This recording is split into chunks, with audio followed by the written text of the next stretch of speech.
ପୂଜା କରୁଥିବା ବେଳେ ହଠାତ୍ ମାଡ଼ି ଆସିଲା ପାଣି। ବନ୍ଦ ହେଲା ଉତ୍ତର ଓଡ଼ିଶାର ପ୍ରସିଦ୍ଧ ଶୈବପୀଠ ବାବା ପଞ୍ଚଲିଙ୍ଗେଶ୍ୱର।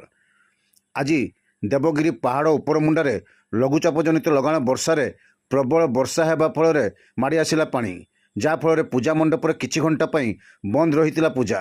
ଯାତ୍ରୀ ଓ ସାଧାରଣ ଭକ୍ତଙ୍କ ସୁରକ୍ଷା ଦୃଷ୍ଟି ନିମନ୍ତେ ମନ୍ଦିର ଟ୍ରଷ୍ଟ ବୋର୍ଡ ପକ୍ଷରୁ ସମ୍ପୂର୍ଣ୍ଣ ବନ୍ଦ ରହିବା ସହିତ ମୁଖ୍ୟ ଫାଟକରେ ତାଲା ପକାଇ ଦିଆଯାଇଛି।